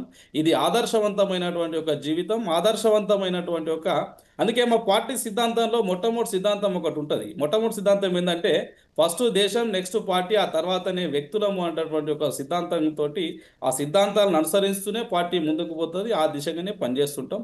మేము 100% ఏదైతే ఈ ఫిరాయింపులు ఉన్నాయో వాటిని ఖచ్చితంగా వ్యతిరేకిస్తున్నాం. ఫిరాయింపులు చేయకూడదు, చేస్తే వాటిని మనం స్వాగతించకూడదు. ఇప్పటి వరకు విరాయింపులు చేసినటువంటి ఒక వాళ్ళ మీద ఇప్పటి వరకు స్పీకర్ ఎలాంటి నిర్ణయం తీసుకోలేరు. తటస్థ స్థితి మెయింటైన్ చేస్తూ ఆ కోర్టు ఇస్తున్నటువంటి ఒక తీర్పులకు మళ్ళీ వీళ్ళు వాయిదాలకు పోయి ఇంకేదన్నా దాన్ని తగ్గించుకోవడానికి, ఇంకేదన్నా వాళ్ళకి అనుకూలంగా మలుచుకోవడానికే ప్రయత్నం చేస్తున్నారు తప్ప నిజంగానే ఒకవేళ టీఆర్ఎస్ పార్టీ నుండి కాంగ్రెస్ పార్టీలకు వచ్చినటువంటి ఒక ఎమ్మెల్యేలు ఎవరైతే ఉన్నారో వాళ్ళు పత్రికా ముఖంగానే అదేవిధంగా చేయనమంటటువంటి ఒక విషయం ఇందాక రామన్న చెప్పినట్టుగా అన్ని విషయాల పట్ల ప్రజలకు స్పష్టత ఉన్నది. మళ్ళీ మేము ఈరోజు టీఆర్ఎస్ పార్టీలోనే ఉన్నాము అంటే ఇది వినడానికి ఎంత విడ్డూరంగా ఉన్నది బ్రదర్. ఇది చులకన భావంతో చేస్తున్నటువంటి ఒక పని, ఇది చాలా బాధాకరం. ఇలాంటి చిలిపి చేష్టలు చేయకూడదని, ఎందుకంటే ఒక రాజకీయ క్షేత్రంలో ఉన్నటువంటి ఒక వ్యక్తులు రాబోయే తరానికి ఏం మాటలు చెప్పగలుగుతుంది చెప్పండి మీరు. నర్సయ్య గారు ఏమంటారు? ఈ నిర్ణయం అతి త్వరగా తీసుకోబోతున్నారా? ఎందుకంటే ప్రతిపక్షాలు సహా అందరూ ఆరోపణలు చేస్తున్నారు, పార్టీ ఫిరాయింపులు ఖండిస్తున్నారు, కానీ మీరేమో ప్రోత్సహిస్తున్నారు అనేటువంటి వాదన కూడా వారి దగ్గర నుంచి వస్తుంది. సిరాజ్ గారు వినిపిస్తుంది. ఎస్ నర్సయ్య గారు చెప్పండి, నిర్ణయం ఎప్పుడు తీసుకోబోతున్నారు? ఇప్పుడు స్పీకర్ గారు ఆల్రెడీ బీఆర్ఎస్ పార్టీకి నోటీస్ ఇవ్వడం జరిగింది. ఎందుకు ఇచ్చారంటే ఆల్రెడీ వాళ్ళు ఫైల్ చేశారు కాబట్టి దాని మీద వివరణ తీసుకుని ఇది ఎవరైతే మారిన ఆరోపణలు వచ్చినాయో వారికి నోటీసులు ఇవ్వడం జరిగింది. ఆ నోటీసులకు వారు వివరణ కూడా ఇచ్చారు 8 మంది ఎమ్మెల్యేలు. మరి వారు ఏమంటున్నారంటే మరి 8 మంది ఎమ్మెల్యేల వివరణ ఇలా ఉంది, మరి దీని మీద మీరు ఏం మాట్లాడతారో రండి, మీ అడ్వకేట్ ద్వారా రండి, వీళ్ళు ఎమ్మెల్యేలు కూడా వాళ్ళ అడ్వకేట్ ద్వారా వస్తారు, మీ వాదన వింటామని కూడా నోటీస్ ఇవ్వడం జరిగింది. ఆ విన్న తర్వాత ఏం డిసైడ్ చేస్తారు అనేది మనందరికి అంటే దాదాపుగా వాళ్ళు మేము మారలేదన్నప్పుడు మనం అనుకోవచ్చు, కానీ వాస్తవంగా ఏం డిసైడ్ అవుతుంది అనేది స్పీకర్ నిర్ణయంతో మనకు అర్థమవుతుంది. స్పీకర్ నిర్ణయం తీసుకున్న తర్వాత అవసరం అయితే గారు వారేమో నియోజకవర్గ అభివృద్ధి పనుల కోసం వెళ్ళి అక్కడ ముఖ్యమంత్రిని కలిస్తే పూర్తి స్థాయిలో ఒక శాల్వానో బుకేనో పూలదండో తీసుకొని వెళ్ళారు, ముఖ్యమంత్రిని కలవాలి, అలాంటి ప్రాసెస్ ఎక్కడైనా జరుగుతుంది. కానీ అక్కడ నియోజకవర్గానికి అభివృద్ధికి సంబంధించినటువంటి ఈ ప్రతిపాదనలు ఉన్నాయని ముఖ్యమంత్రి ముందు పెట్టారా? 100% వాళ్ళు పోయిందే వాళ్ళ నియోజకవర్గాన్ని అభివృద్ధి చేసుకోవడానికి కొరకు, వాళ్ళు ఏదైనా నిధులు అడగడానికి లేకపోతే డెవలప్మెంట్ ప్రాసెస్ లో ఏదైనా పనులు అడగడానికో పోయినారు. పోయినప్పుడు జనరల్ గా ఈ 3 రంగుల జెండా అనేది చేయగుర్తున్నది అయితేనేమో అది కాంగ్రెస్ కండువ అవుతుంది, లేకపోతే దేవుని కండువ అవుతుంది. అది ఎవరైనా వేసుకుంటారు. ప్రతి పండుగలలో మనం గణేష్ పండుగ పోయినా ఇంకా వేరే పండుగ పోయినా దాని మీద చేయగుర్తు కూడా లేదు కదా, దేవుని కొండే కదా. నేనేమంటున్నా ఎవరమైనా వేసుకుంటాం. అయితే నేను చెప్పే కీలకమైన విషయం ఏంటంటే స్పీకర్ గారి కోర్టులో ఉంది కాబట్టి స్పీకర్ గారు ఆల్రెడీ వీళ్ళ దగ్గర వివరణ తీసుకున్నాడు కాబట్టి బీఆర్ఎస్ కూడా సమాచారం ఇచ్చిరు, వీళ్ళు కంటెస్ట్ చేస్తారు. నేనేమంటున్నంటే అన్న వీళ్ళందరి గిట బాధ్యత రహితమైనటువంటి ఒక పదవులలో ఉన్నటువంటి ఒక ఎమ్మెల్యేలు ప్రెస్ మీట్ లో మేము కాన్స్టిట్యున్సీని దృష్టిలో పెట్టుకొని కాంగ్రెస్ పార్టీలో జాయిన్ అవుతున్నాము అనేటటువంటి ఒక విషయాన్ని స్పష్టంగా ప్రెస్ మీట్ పెట్టి చెప్పినటువంటి ఒక చరిత్ర ప్రతి ఎమ్మెల్యేకి ఉన్నదన్న. దాని మీద మీరు క్లారిటీ. అయితే నేనేమంటున్నా, ఇవి టెక్నికాలిటీస్. నేను మొదలే చెప్పాను, మొదట్లో మాట్లాడినప్పుడే చెప్పిన, ఈ టెక్నికాలిటీస్ ఎస్టాబ్లిష్ చేస్తే, ఇప్పుడు టీఆర్ఎస్ పార్టీ ఉంది, బీఆర్ఎస్ పార్టీ ఉంది, ఇప్పుడు సమాచారం ఇచ్చి స్పీకర్ గారు వీళ్ళ వివరణ మీద మీరు రండి, మీ అడ్వకేట్ తో రండి, లేకపోతే మీరు రండి, మీరు కంటెస్ట్ చేయండి అని. వీరు కనుక ఎస్టాబ్లిష్ చేస్తే టెక్నికాలిటీస్ కిందికి వస్తే ఖచ్చితంగా స్పీకర్ నిష్పాక్షికంగా నిర్ణయం తీసుకుంటారు. మీరు ఆశ్చర్యపోయే నిర్ణయం కూడా స్పీకర్ తీసుకుంటారు. రామ్మోహన్ రావు గారు, నర్సయ్య గారు, నేను ఒక్క నిమిషం మళ్ళీ మీ దగ్గరకు వస్తాను. రామ్మోహన్ రావు గారు ఏమంటారు నర్సయ్య గారు చెప్పినటువంటి వాదన మీద?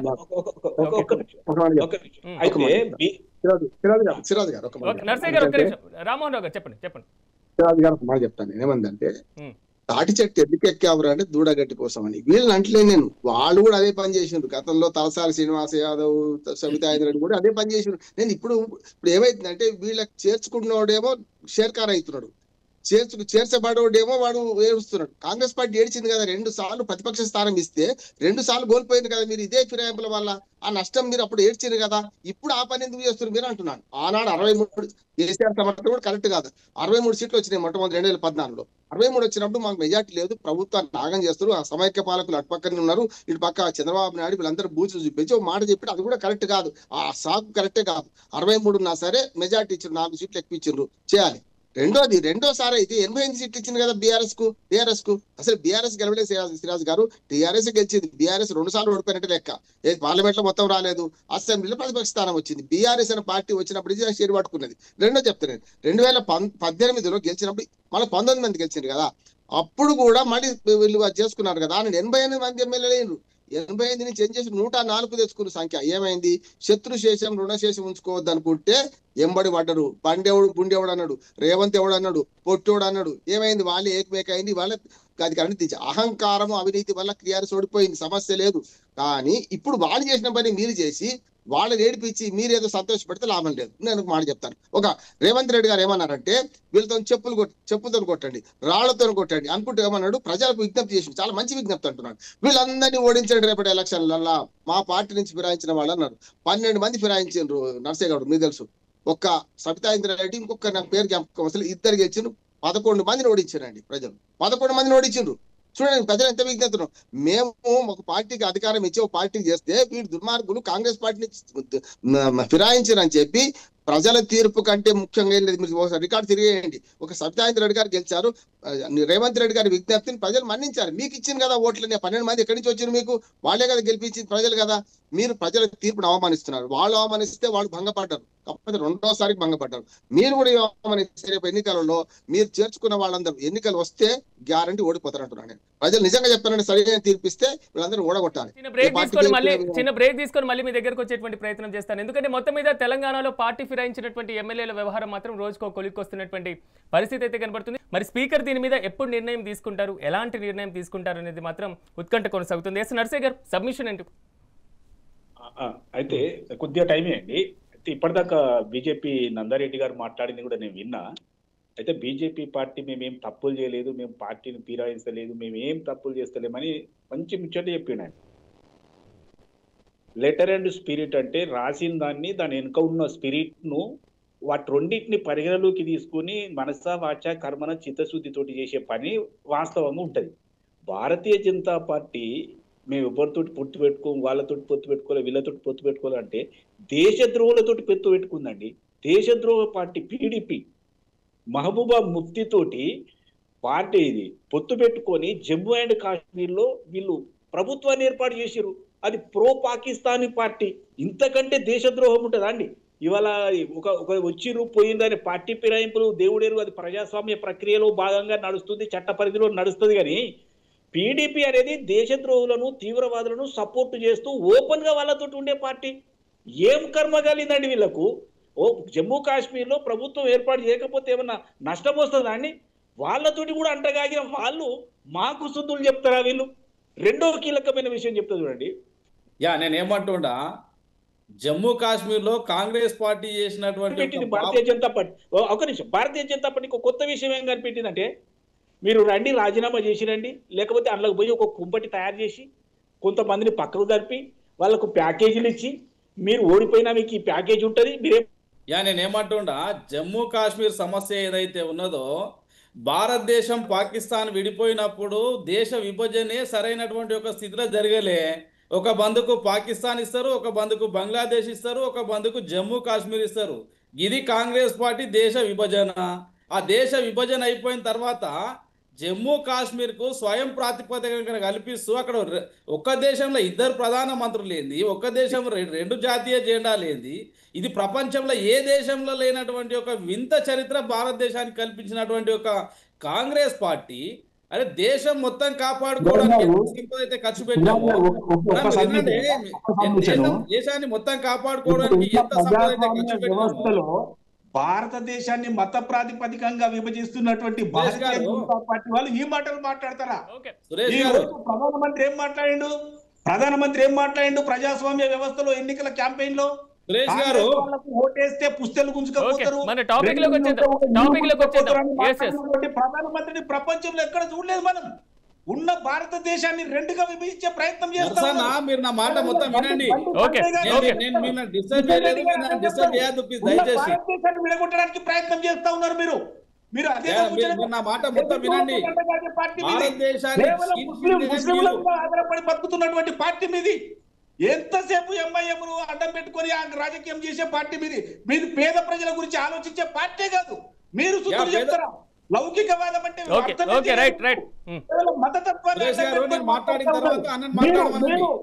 పార్టీలను చీల్చి టెక్నికాలిటీస్ మీద నేను ప్రతి దానికి ఆన్సర్ చెప్తా. నా మాట ఇన్న తర్వాత మీరు మాట్లాడండి. అర్సనా ప్లీజ్. నేనేమంటున్నా సురేష్ గారు, భారతదేశ విభజన సందర్భంలో కేవలము జమ్మూ కాశ్మీర్కు ఖర్చు పెట్టినటువంటి కాపాడుకోవడానికి బార్డర్ ఖర్చు పెట్టినట్టుగా దేశం మొత్తం బార్డర్ గిట్ట ఖర్చు పెట్టలే. ఈ దేశం మొత్తం ఆర్మీ జవాన్లను ఎంతమందిని కోల్పోయినామో ఒక జమ్మూ కాశ్మీర్ కాపాడుకోవడానికి గిట్ట అంతేమంది జవాన్లను కోల్పోయినాము. 370 ఆర్టికల్ని అడ్డం పెట్టుకొని కాంగ్రెస్ పార్టీ ఆడినటువంటి ఒక నాటకము పాకిస్తాన్కు మనకు లేనిపోని బూచి చూపెట్టేసేసి 370 ఆర్టికల్ తీసేస్తే ప్రపంచ దేశాలను ఏమో చేస్తాయి, లేకపోతే పాకిస్తాన్ ఇంకేమో చేస్తాడని చెప్పినటువంటి ఒక కాంగ్రెస్ పార్టీ ప్రజలను నమ్మబలికి కేవలం వాళ్ళ రాజకీయ లబ్ధి పొందడానికి ప్రయత్నం చేసినటువంటి కాంగ్రెస్ పార్టీ. భారతీయ జనతా పార్టీ ఒకే ఒక మాట మీద ఉన్నది, 370 ఆర్టికల్ తీసేస్తాం, జమ్మూ కాశ్మీర్ను స్వయం ప్రాతిపదికన తీసేసి భారతదేశంలో విలీనం చేస్తామని చెప్పినాం. చేసి తీరినాం. ఏం పాకిస్తాన్ వాడు కుట్రాలు చేసినాడు?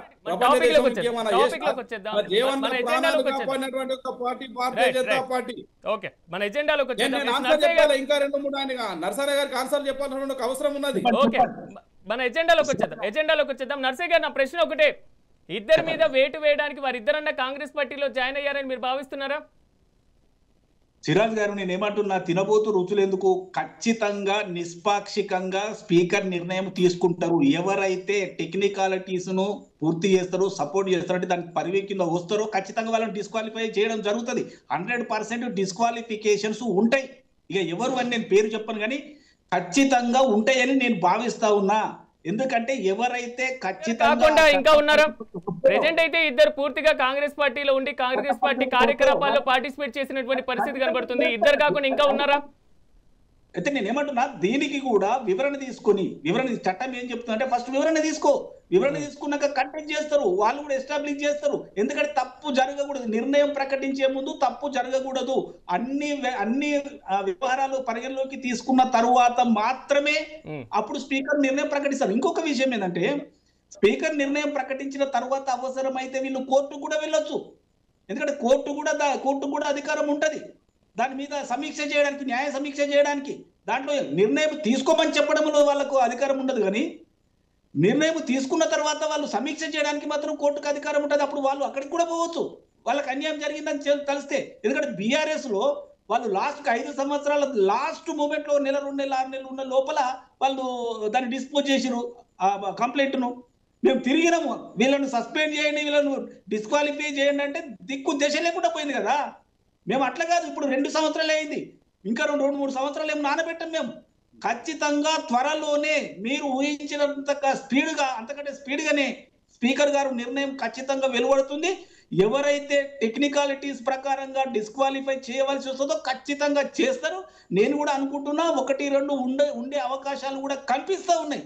కాబట్టి మేము పక్షపాతంతో వాళ్ళని డిఫెండ్ చేయడానికి మేము ప్రయత్నం చేస్తలేము. ఖచ్చితంగా చట్ట పరిధిలో ఏ రకమైన నిర్ణయం తీసుకోవాలో స్పీకర్ గారు అదే రకమైన నిర్ణయం తీసుకుంటా ఉన్నారు. పోయినసారి కూడా కోర్టులు చెప్పిన బీఆర్ఎస్ వాళ్ళు స్పందించలే, బీఆర్ఎస్ స్పీకర్ స్పందించలే. కానీ మా స్పీకర్ గారు ఇమీడియట్ గా నోటీస్ ఇచ్చారు. ఆ నోటీస్ ప్రకారం ఆ ప్రాసెస్ నడుస్తుంది. కాబట్టి ఎవరైనా నేను అనేది ఏంటంటే ఇది జరుగుతుంది సార్, సిరాజ్ గారు, ఇది జరుగుతుంది. కానీ ఇది ప్రత్యక్షంగా కనిపిస్తుంది. భారతీయ జనతా పార్టీ చేసే తప్పులు అంటే నేను అనరాదు కానీ బట్టలో చెప్పు. మనం ఈ ఇష్యూలోకి వచ్చేద్దాం. ఎజెండాలో కేసు రామ్మోహన్ రావు గారి మొత్తం వ్యవహారంలో ఆల్రెడీ 2023లో ఎన్నికలైనవి. దాని తర్వాత 2-3 ఏళ్ల పదవీ కాలం అయిపోయింది. జమిలీ వచ్చినా రాకపోయినా మహా అయితే ఒక 2 ఏళ్ల పదవి ఉంటుంది. ఇప్పుడు అనర్హత వేటు వేసిన సాధారణ ఎన్నికలకు సాధారణ ఎన్నికలకు 6 నెలల ముందు ఉప ఎన్నికలు జరిగేటువంటి అవకాశం ఉండదు. రామ్మోహన్ రావు గారు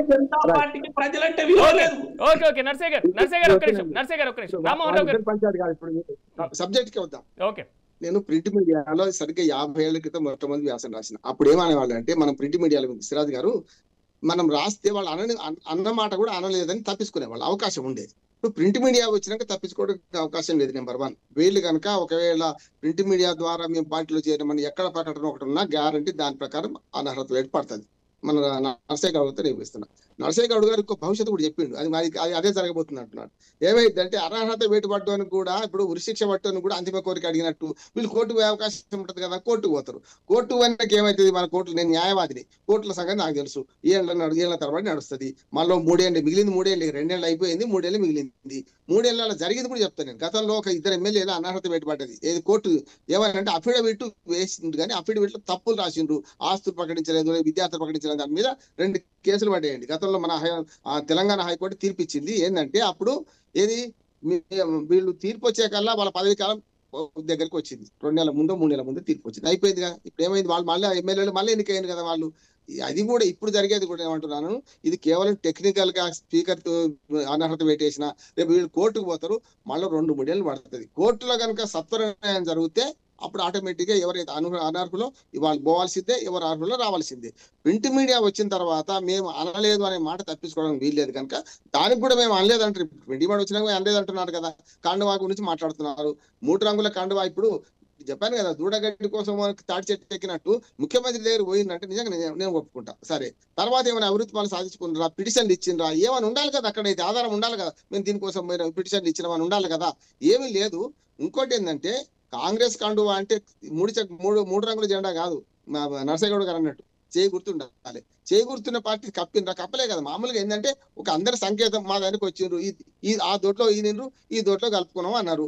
ఇప్పుడు ఆ 2 దొడ్ల సంగతి తెలిసేది ప్రజలే. అంతిమ నిర్ణయితలు ప్రజలే. మొన్నట్లాగా 12 మందిలో 11 మంది ఓడించింది కదా. ఈ 10 మంది ఎవరైతే ఎమ్మెల్యేలు ఉన్నారో వాళ్ళని ప్రజలే ఖచ్చితంగా శిక్షిస్తారా, మళ్ళీ వాళ్ళని ఎన్నుకుంటారా, ప్రజలు పార్టీ మారారు అని అప్పుడు ప్రకటన వస్తే ఇప్పుడు మళ్ళీ వెనక్కి తగ్గాల్సినటువంటి అవసరం ఎందుకు? ఉప ఎన్నికలకి సిద్ధంగా లేక అయితే వాళ్ళు అనుకుంది చెప్తాను. కరెక్ట్, మంచి ప్రశ్న శ్రీనివాస్ గారు. వాళ్ళు అనుకుంది ఏంటంటే 26 మంది సంఖ్య నిండుతుంది. బీఆర్ఎస్ ఎట్లా చేసిందో, టీఆర్ఎస్ ఎట్లా చేసిందో మేము పార్టీ ఫిరాయింపు చట్ట కింద రాకుండా ఇద్దాం అనుకున్నాను.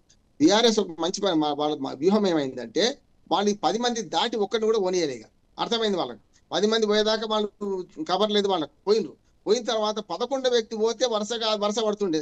అందుకనే కదా రేవంత్ రెడ్డి గారు డైరెక్ట్ మేము ద్వారాలు తెలిసినాం, ఎవడొస్తారు రాండి, మేము తెలుసుకొని సిద్ధంగా ఉన్నాం అని అన్నాడా? ఆ స్టేట్మెంట్ చాలదా? ఈ 10 మంది చేరండి, ఇప్పటికే ఇంకో 16 మంది చేరుతున్నారు. ఈ 16 మందిని చేసుకుంటే అనర్హత వేటు పడదే అని డైరెక్ట్ ఆయన హామీ ఇచ్చిండు. అంతేందుకు, అసలు వీళ్ళ మీద అనర్హత వేటు పడదు అని అసెంబ్లీ సాక్షిగా ప్రకటించిండు. మనకు రేవంత్ రెడ్డి గారు ఒక తెలివిగా అంటే అనుకోకుండానే అసెంబ్లీలో మాట్లాడిండు.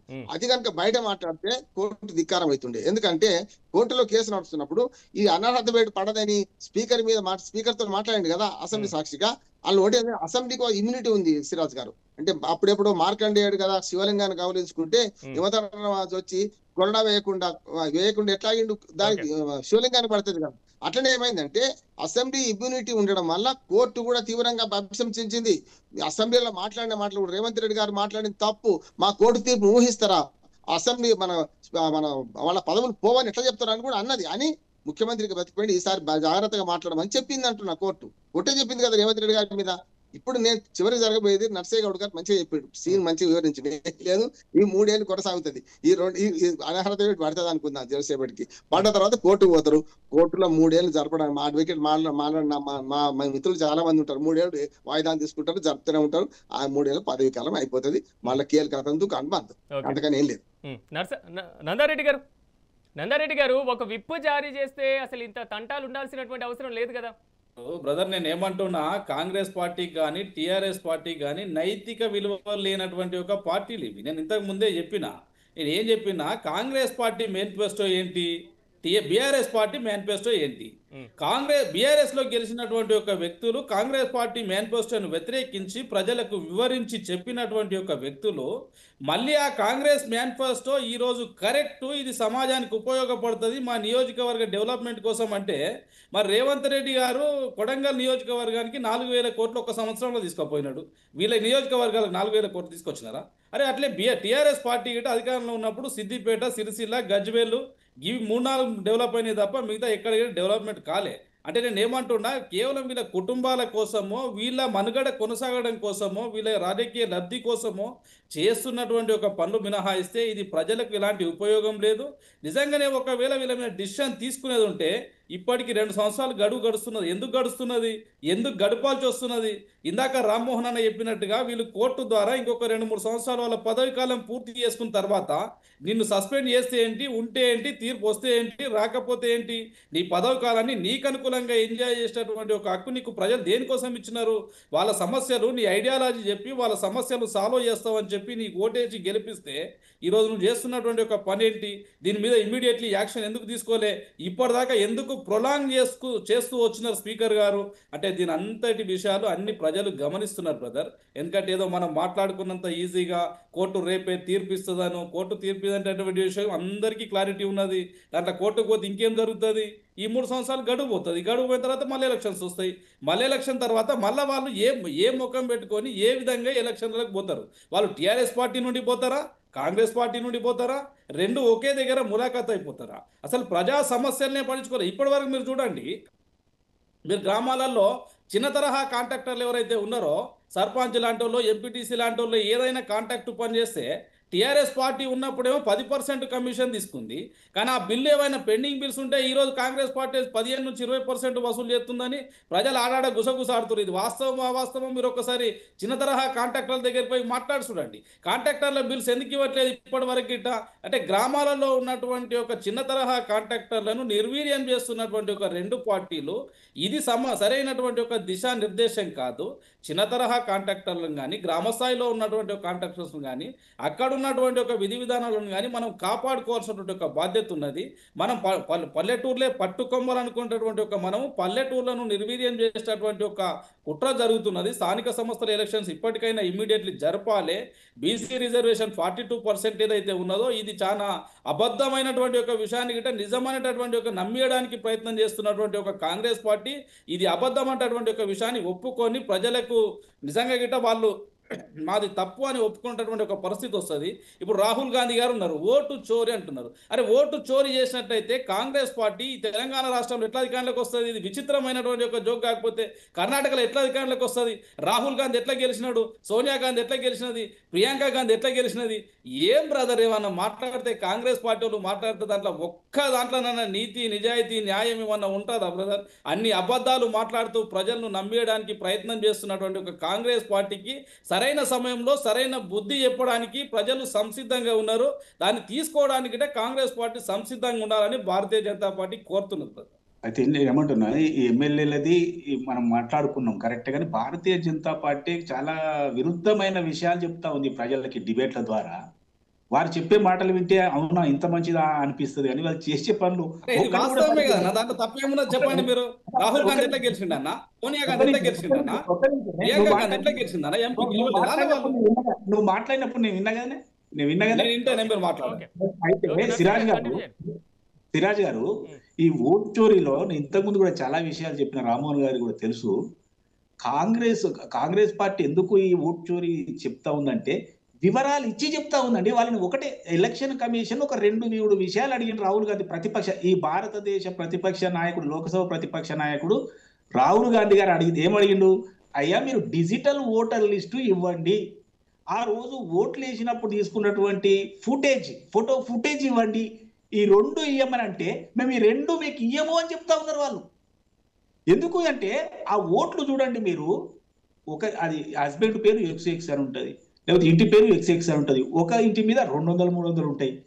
ఇట్లా అడ్డగోలు వ్యవహారం, అసలు ఏముంది ఏం లేదని. సిరాజ్ గారు ఈ చర్చ పక్కన పడుతుంది. దాన్ని కానీ ఏమంటున్నారంటే నర్సయ్య సిరాజ్ గారు, గారు ఒక మాట చెప్తాను మీరేమో సార్. ఓటు చోరీ వేరే అంటున్నారు. మాట్లాడాలి. ఈ రోజు కేటీఆర్ కూడా అదే స్పందించడం జరిగింది కదా, ట్వీట్ చేశారు కదా, ఓటు చోరీ అని జాతీయ స్థాయిలో మీరు ఉద్యమం చేస్తున్నారు, ఇక్కడ ఎమ్మెల్యేల చోరీ జరుగుతుంది, దాన్ని పట్టించుకోండి అని. సుప్రీంకోర్టు పోతే కూడా ఇదే మాట్లాడతారు, మేము తీసేసినామని చెప్తారు. ఓటు చోరీ కాకపోతే ఏందండి? ఈ రోజు 2028 లో జరగబోయే ఎన్నికలలో వీళ్ళు ఏ విధంగా ఓటు చోరీ చేస్తారో ఇప్పుడు చేస్తారు. బీహార్ లో వీళ్ళ బండారం బయటపడతా ఉంటది. బీహార్ లో ఎలక్షన్ కమిషన్ ఏం చెప్తే సుప్రీంకోర్టు వారు విమర్శ చేస్తున్నట్టు ఎమ్మెల్యేల చోరీ మీద, ఎమ్మెల్యేల చోరీ అంశం మీద సంబంధించి మాట్లాడుతున్నారు. ఓకే ఆధార్ కార్డు పుట్టుకున్నాడు, పాస్వర్డ్ పెట్టుకున్నారు. ఎంత దారుణమైన విషయం. ఓకే, ఇలాంటి వాళ్ళు చెప్తారని మాకు మాటలు. రైట్. రెండో విషయం ఏంటంటే ఇన్ని ఎమ్మెల్యేలు, ఈ 10 మంది ఎమ్మెల్యేల మీద చర్చ జరుగుతుంది. 8 మంది ఆల్రెడీ వివరణ ఇచ్చిండ్రు, మేము పార్టీలో చేరలేదు, ముఖ్యమంత్రిని కలిసిన మాట వాస్తవమే, అభివృద్ధి కొరకు అని చెప్తా ఉన్నారు. టెక్నికల్ గా అది ఏమవుతుందో మనం చూద్దాం.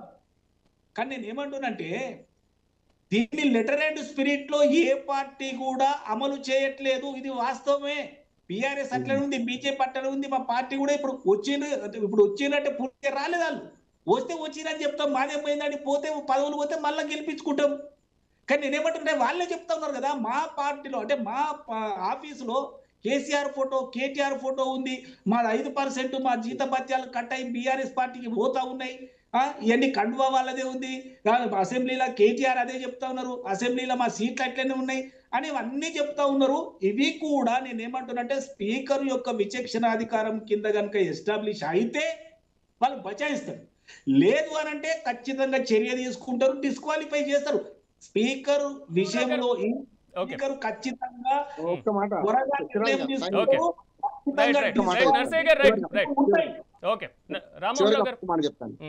చివరిగా చెప్తాను. ఇప్పుడు ఏమైందంటే మన నలుగురే ఉన్నాం, అసలు లేడు ఇక్కడ, అసలు ముల్జిం లేడు. ఏమంటున్నారంటే కోర్టులో సామెత ఉంది, మా కోర్టులలో ముల్జిం సుస్తు గవాయి చూస్తాట, తెలుసు మీకు ఉర్దూ. ముల్జిం చూస్తా అంటే ముల్జిం అసలు రావాల్సిన రాలే, ఎవరు రావాలి, కేసు పెట్టినోడు రాలే, టీఆర్ఎస్ నుంచి ఎవరు లేడు. రెండోది గవాయి, మనందరూ గవాయిలు మాత్రమే. మనం చూస్తూ అంటే చాలా హుషారుగా ఉన్నాం, మనం చర్చిస్తున్నాం. దీనిలో ఒక మాట చెప్తాను నేను, 2 కీ పాయింట్ చెప్తాను. రేపు నిజంగా స్పీకర్ గారు పరిశీలించారు, 2 ఉన్నాయి.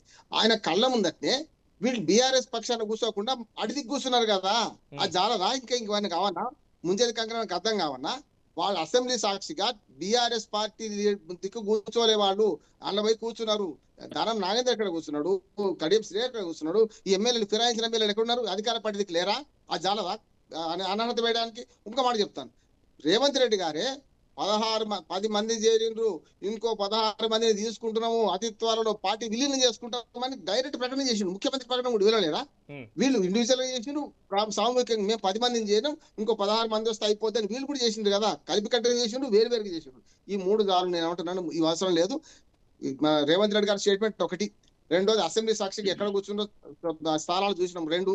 మూడోది ఏంటంటే వీళ్ళు ఇండివిజువల్ ప్రకటనలు, ఇవన్నీ వీడియోలు ఉన్నాయి. ఈ వీడియోలు కనుక ఎందుకని చెప్తున్నా, అసలు లేడాడు ఉంటే ఇవన్నీ మాట్లాడాల్సినాడు, నేను మాట్లాడాల్సిన అవసరం లేదు. వెంకటేశ్వర్లు గారు డిబేట్ కి రావాల్సింది, కొన్ని కారణాల వల్ల రాలేకపోయారు. కానీ ఇక్కడ కీలకం ఏంటంటే బీఆర్ఎస్ ఎక్కడ తప్పు చేసింది అంటారా? ఎందుకంటే విప్పు జారీ చేయకుండా పార్టీ ఎమ్మెల్యేలకు సంబంధించినటువంటి మరింత పట్టు సాధించడానికి ఈ అంశం మీద అవసరం రాలే కదా. ఇప్పుడు విప్పు ఎప్పుడు జారీ చేస్తారు? ఏదైనా ఓటింగ్ జరిగినప్పుడు దాన్ని జారీ చేస్తారు. విప్పు అవసరమే రాలే కదా ఇప్పటిదాకా. ఇప్పుడు రాష్ట్రపతి ఎన్నికల, ఉపరాష్ట్రపతి ఎన్నికల్లో కూడా మాకు విప్పు లేదు, విప్పు జారీ వీలు లేదు. అవకాశం వచ్చినప్పుడు చేస్తున్నారు, కానీ వీళ్ళు చేసిన తప్పు ఇప్పుడు పాపం అనుభవిస్తారు సార్. ఇలా పాపం వాళ్ళు పాపం చేసారు, గతంలో 2 సార్లు అదే పాపం చేసిండ్రు, ఇప్పుడు అనుభవించాల్సింది, నష్టం లేదు. అందుకని అహంకారము అవినీతితోనే అది ఓడిపోయింది. 2వ సారి గెలిచినాక అహంకారం ఎక్కువైంది బీఆర్ఎస్ పార్టీకి. అవినీతి కూడా ఉన్నది, అవినీతి అడ్డగోలు ఉన్నది, చూసిన బిడ్డనే స్వయంగా చెప్తున్నది. కనుక అది వేరు, ఆ పార్టీ సంగతి వేరు. ఇక్కడ 2 సార్లు వాళ్ళు ప్రజా తీర్పును అవమానించారు కనుక ఇప్పుడు కాంగ్రెస్ పార్టీ అదే చేసింది. ఇంకొక మాట చెప్పి ముగిస్తాను. రాహుల్ గాంధీ గారు ఎన్నికల మేనిఫెస్టోలు పెట్టిండ్రు, ఫిరాయింపుదారులు ఆట కట్టిస్తాము, ఫిరాయింపుదారులను ఖచ్చితంగా బహిష్కరించాల్సింది. రాజ్యాంగం పట్టుకుని తిరుగుతున్నాడు కదా. ఆయన ఏమన్నాడు, చట్టం చేస్తాడు. అది చేయమంటున్నారు. రాహుల్ గాంధీ తండ్రి చేసిన దానికి సవరణ చేసే ప్రయత్నం చేస్తాను, నేను ఒకసారి అధికారంలోకి వస్తాను. నర్సయ్యగౌడ్ గారికి తెలుసు, ఎందుకంటే మేనిఫెస్టోలో పెట్టిన సార్ ఫిరాయింపుల చట్టం మారుస్తామని చెప్పి ఫిరాయింపులు చేస్తున్నారు. ఎందుకు 2 సార్లు ఇక్కడ బలైనం కనుక 2 సార్లు అయింది కనుక చేస్తామన్నారు కదా. ఇప్పుడు వాళ్ళ మీ వంతు లేదు, మీరు వచ్చినాక అధికారం వచ్చి ఏం చేస్తారు తర్వాత. కానీ నా ఉద్దేశం ఏంటంటే నాదారెడ్డి గారు బాల్ మీ కోర్టులో ఉంది. మీరు నిజంగానే నిజాయితీ పరులు అయితే, నేను చెప్పిన అస్సాం సంగతి చెప్పిన, మధ్యప్రదేశ్ ఎవరిని ప్రత్యుతులు ఏంగా గురిజి సామెత అందరికి వారికి వస్తుంది, కొంచెం ఎక్కువ తక్కువ. నేను 2 కూడా చెప్తున్నా కదా. ఇప్పుడు మీ చేతిలో బాల్ బంతి ఉన్నది, మీ కోర్టులో ఉన్నది. మీరు దయచేసి ఏం చేయాలంటే ఫిరాయింపు చట్టంలో 2 ఉన్నాయి. ఒకటేమో party A party be form మీద గెలిస్తే ఆ పార్టీ పోగానే చేయాలి. 2వ పార్టీ సస్పెండ్ చేస్తే కూడా పోవాలంటున్నాను. పార్టీకి అధికారం ఉండాలి. మా బీ ఫామ్ ఇచ్చి గెలిపించినాం, ఇండివిజువల్ గెలిచినట్టు కాదు. ఇంక్లూడింగ్ మీ పార్టీలో గెలిచి నా సొంతం గెలిచినా బీజేపీకి ఏం సంబంధం లేదని ఆయన కూడా పోవాలని. మీ పార్టీ సస్పెండ్ చేసింది కదా, ఆయన పోవాలంటున్నాను. ఆయన పదవి పోవాలి. రాజాసింగ్ కూడా పదవి పోవాలంటున్నాను. నేను సస్పెండ్ చేసినా లేకుంటే B form A B form మీద పోటీ చేసి ఇంకో పార్టీలో చేరినా ఈ 2 ఆధారాలు ఉంటే పదవి పోయేటట్టు స్పీకర్ నుంచి అధికారం తీసేయాలి. డైరెక్ట్ మనకు ఎలక్షన్ కమిషన్ అప్పచెప్పాలి. వెంటనే పదవి పోతే ఎవరు భయపడతారు, ఎవరు చేరనండి. పదవి కాదు, మంత్రుల పదవి తలసాని శ్రీనివాస యాదవ్ అందరికి మంత్రి పదవి అనుభవించి 5 ఏళ్ళు దిక్కు దేశలేదు కదా. కాకపోతే కొంచెం అక్కడ శంకరం మీరు చెప్పినట్లుగా కేంద్ర ప్రభుత్వం దీనికి సంబంధించి మరిన్ని సంస్కరణలు ఏ విధంగా తీసుకొస్తుందో మనం కూడా చూద్దాం. మొత్తం ఇదే రోజు డిబేట్ లో పార్టిసిపేట్ చేసినటువంటి నర్సయ్య గారికి, నందారెడ్డి గారికి, రామ్మోహన్ రావు గారికి ప్రత్యేకంగా కృతజ్ఞతలు తెలియజేస్తూ తెలంగాణలో పార్టీ మారినటువంటి ఎమ్మెల్యేల వ్యవహారం మాత్రం రోజుకో మలుపు తిరుగుతుంది. దీని మీద స్పీకర్ ఎలాంటి నిర్ణయం తీసుకుంటారు, మరి ముఖ్యంగా ఎలాంటి వారి వివరణ మీద సంతృప్తి చెందుతారా లేదా అన్న దాని మీద మాత్రం ఉత్కంఠ కొనసాగుతుంది. ఇది వాటి మెగా డిబేట్. రేపు డిబేట్లో మళ్ళీ కలుద్దాం. చూస్తూనే ఉండండి మెగా నైట్ టీవీ.